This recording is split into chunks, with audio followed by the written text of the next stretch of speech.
బాలాపూర్లో హిందూ ధర్మ పరిరక్షణ ధ్యేయంగా నిర్వహించనున్న మహాసభ రాజకీయ వర్గాల్లో ఆసక్తి రేపుతోంది. బాలాపూర్ గణేష్ ఉత్సవ కమిటీ ఆధ్వర్యంలో జరగనున్న ఈ సభపై మాజీ మేయర్ చిగురింత పారిజాత నరసింహారెడ్డి ప్రత్యేకంగా మాట్లాడారు. చొరబాటుదారులైన రోహింగ్యాల వల్ల స్థానిక హిందువుల హక్కులను భంగం కలుగుతుందని ఆమె ఆవేదన వ్యక్తం చేశారు. పార్టీలకు అతీతంగా మన హక్కులను కాపాడుకోవటానికి ఈ అడుగు వేస్తున్నామని, ఇది ఏ మతానికి వ్యతిరేకం కాదని ఆమె స్పష్టం చేశారు. కేవలం దేశంలోని అక్రమంగా ప్రవేశించిన వారిని పంపించేందుకే ఈ పోరాటం అంటున్న బాలాపూర్ మాజీ మేయర్ పారిజాత నరసింహారెడ్డితో మా ప్రతినిధి Harika face to face. Bhagyanagar చలో బాలాపూర్ అని చెప్పి ధర్మరక్షణ సభ కొనసాగుతోంది. అయితే ఇందులో ముఖ్యంగా ఈ రోజు జరగబోయే ఈ సభలో అసలు ముఖ్య ఉద్దేశం ఏంది అనంటే మాత్రం రోహింగ్యాలు అని చెప్పేసి అంటున్నారు. మరి ఈ రోహింగ్యాల వల్ల అసలు హైదరాబాద్లో అంటే పాత బస్తీకి వచ్చిన సమస్య ఏమిటి? ఎందుకంటే పాత బస్తే కాదు, పాత బస్తీతో పాటు బాలాపూర్, రాజేంద్ర నగర్ ఇలాంటి చాలా ప్రాంతాలు ఉన్నాయి. దాదాపు అంటే మొన్న జరిగిన సర్వే ప్రకారం 40,000 మంది రోహింగ్యాలు ఉన్నారు అని చెప్తున్నారు. జస్ట్ ఈ బాలాపూర్లోనే 7,000 మంది వరకు ఉన్నారు అంటున్నారు. మరి వీళ్ళకి ఎవరు ఆశ్రయం కల్పిస్తున్నారు, మరి వీళ్ళతో వచ్చిన సమస్యలు ఏమిటి అనేది మాత్రం మనతో పాటు మాజీ మేయర్ పారిజాతం నరసింహారెడ్డి ఉన్నారు. ఆవిడతో మాట్లాడదాం. నమస్కారం మేడం. నమస్తే అండి. మేడం, మీరు చెప్పండి ముఖ్యంగా. టీవీకి స్వాగతం. ముఖ్యంగా ఈరోజు ఇక్కడ వచ్చినందుకు మీకు heartily welcome. Thank you madam, thank you. అయితే ముఖ్యంగా ఏదైతే ఇప్పుడు మనం ఈ రోజు జరగబోతున్న ఈ ధర్మరక్షణ సభ ముఖ్య ఉద్దేశం రోహింగ్యాలు అంటున్నారు. అసలు రోహింగ్యాల గురించి అలాగే ఈ సభ గురించి ఒకసారి. ఓకే, అయితే మనకి ముఖ్య ఉద్దేశం రోహింగ్యాలు అనే బంగ్లాదేశ్ నుంచి వచ్చినటువంటి ఈ ప్రజలు ఇక్కడ ఎక్కువ మొత్తంలో నివాసం ఉండి కొన్ని అవాంఛనీయ సంఘటనలు జరుగుతున్న కారణంగా గణేష్ ఉత్సవ సేన ఇది ఐడెంటిఫై చేసి వీళ్ళని ఈ ప్రాంతం నుంచి పంపించేసేయాలి.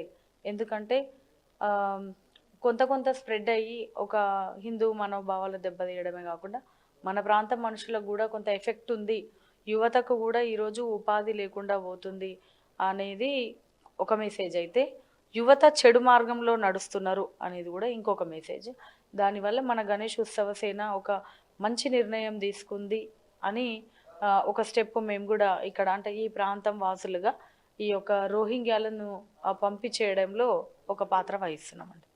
అంటే ఈ దాదాపు 7,000 మంది ఉన్నారు అని చెప్పేసి రీసెంట్గా వచ్చిన ఒక సర్వే ప్రకారం చెప్తున్నారు. మరి ఈ సర్వే ప్రకారం వాళ్ళకి అసలు ఎవరు డబ్బులు ఇవ్వడం కావచ్చు, లేకపోతే ఉపాధి కల్పించడం కావచ్చు, ఇవన్నీ ఓకే, కానీ వాళ్ళకి ఆశ్రమం ఎవరు కల్పించారని అనుకుంటున్నారు? ఇక్కడ అయితే తెలిసి అంటే అఫీషియల్గానైతే వాళ్ళకి ఆశ్రయం కల్పించింది ఎవరు కాదు. ఇంకొకటి ఏంటంటే ఏ ప్రాంతం వాళ్ళైనా ఎక్కడైనా వచ్చి ఉంటారు, పని కోసం, ఉపాధి కోసం ఒక ప్రాంతం నుంచి ఒక ప్రాంతానికి వలస వెళ్తారు. ఇప్పుడు మన హైదరాబాద్ సిటీయే ఉంది, అన్ని విలేజ్లలో కానీ జిల్లాల నుంచి చాలామంది వచ్చి వలస వచ్చి నివసిస్తూ ఉంటారు. అంటే వాళ్ళని ఐడెంటిఫై చేయడము అంటే ఎప్పుడు మనకి ప్రాణహాని ఉందో, మనకి వాళ్ళ నుంచి నష్టం జరుగుతుందో అన్నప్పుడే మనం గుర్తించగలుగుతాం. అప్పటి వరకు వాళ్ళు ఉండి వాళ్ళ కార్యక్రమాలు వాళ్ళు చేసుకుంటే ఏ తప్పు లేదు. కాకపోతే ఇక్కడ రోహింగ్యాలు 7,000 మంది వరకు ఉన్నారని అయితే నేను అనుకోను. మరి అంటే ఈ మధ్యలో ఏమన్నా స్ప్రెడ్ అయ్యారో తెలియదు. ఇంకా ఎట్లుంటుందంటే ఒకరిద్దరు ఉన్నారు కదా అని చెప్పేసి మనం లైట్ తీసుకుంటే వాళ్ళు ఇంకా ఎక్కువ మొత్తంలో వచ్చే అవకాశాలు ఉంటాయి. అదే ఈ 7,000 కూడా ఇంకెక్కువ కావద్దనే అంశంతో ఈరోజు గణేష్ ఉత్సవ సేన వాళ్ళు తీసుకున్నటువంటి నిర్ణయం. ఈ రోహింగ్యాల వల్ల మన ఇక్కడ ప్రాంతం వాళ్ళకే కాదు, అక్కడున్నటువంటి ముస్లిమ్స్లకు కూడా ఎఫెక్టే ఉంది. దానివల్ల వాళ్ళని పంపించేసేయాలనే ఒక ఉద్దేశం. ఫైనల్గా ఈ సభను ఉద్దేశించి మీరేం చెప్పదలుచుకున్నారు? ఈ సభను ఉద్దేశించి నేను చెప్పదలుచుకున్నది ఏంటంటే గణేష్ ఉత్సవ సేన అనే ఒక కమిటీ వాళ్ళు పెద్దలు అందరూ కూడా ఒక నిర్ణయం తీసుకున్నారు. ఇది బాలాపూర్ నుంచి శోభాయాత్ర ఎట్లా అయితే వినాయక చవితి బాలాపూర్ నుంచి స్టార్ట్ అవుతుందో, ఈ రోహింగ్యాలను తరిమి కొట్టడంలో బాలాపూర్ నుంచే స్టార్ట్ చేయాలనే ఒక మెసేజ్ మీరు ఇచ్చినారు. ఈ మెసేజ్ని ఈరోజు రాష్ట్ర వ్యాప్తంగా అనేక ప్రాంతాలలో నివసించిన వాళ్ళను కూడా పంపించడానికి మీరు కంకణం కట్టుకోవాలి. ఈ మెసేజ్ని మీరు మా రాష్ట్ర ప్రభుత్వానికి కానివ్వండి, కేంద్ర ప్రభుత్వానికి కానివ్వండి, అధికారికంగా చట్టపరంగా నిర్ణయం తీసుకునే అవకాశం కూడా మీరు తీసుకోవాలని తెలియజేసుకున్నా. ఎందుకంటే చట్టసభల్లో మాట్లాడే వ్యక్తులు మనకి స్ట్రాంగ్గా ఉంటేనే అక్కడ ఏదైనా చట్టపరంగా వస్తేనే మనం ఏదైనా చేయగలుగుతాం. ఈరోజు సభలు పెట్టడం వల్ల చేసేంత ప్రయత్నం చేస్తాం, కానీ దీన్ని ఆపేయకుండా ఒక చట్టపరమైన నిర్ణయం తీసుకోవడంలో కూడా గణేష్ ఉత్సవ సేన ముందుండాలి. వాళ్ళకి అన్ని పార్టీల వాళ్ళ మద్దతు కూడా ఉంటుందని తెలియజేస్తూ ఇది కేంద్ర ప్రభుత్వానికి పోయేదాకా కూడా మెసేజ్ ఇవ్వాలని కోరుకుంటున్నాను. Okay madam, thank you very much. So ఫైనల్గా ఇది మొత్తానికి ధర్మరక్షణ సభ ఉద్దేశం అయితే ముఖ్యంగా బాలాపూర్ అనేది ముస్లిమ్స్కి వ్యతిరేకం కాదు, కేవలం రోహింగ్యాలకు వ్యతిరేకం. ఎందుకంటే బంగ్లాదేశ్లో జరుగుతున్న ఏవైతే దాడులు ఉన్నాయో హిందువుల మీద జరుగుతున్న అత్యంత కిరాతకంగా జరుగుతున్నాయి. సో వాటిని ఉద్దేశించి అంటే ఇంతకు ముందు నుంచి దీనిపైన ఈ ఒక రోహింగ్యాల మీద ఒక వ్యతిరేకత కొనసాగుతూనే ఉంది. ఇప్పుడు మాత్రం ఒక ఇనిషియేటివ్ బాలాపూర్ తీసుకుందనే చెప్పుకోవాలి. అయితే ఇప్పటి నుంచి మాత్రం పూర్తిగా అంటే ఇప్పుడు ఓన్లీ భాగ్యనగరం వ్యాప్తంగానే కాదు, మొత్తం దేశవ్యాప్తంగా ఇది జరగాలి.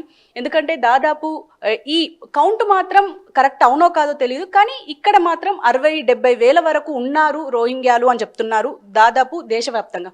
మరి కేవలం హైదరాబాద్లోనే ఎక్కువ మంది ఉన్నారు అని చెప్పేసి సర్వేలు చెప్తున్నాయి.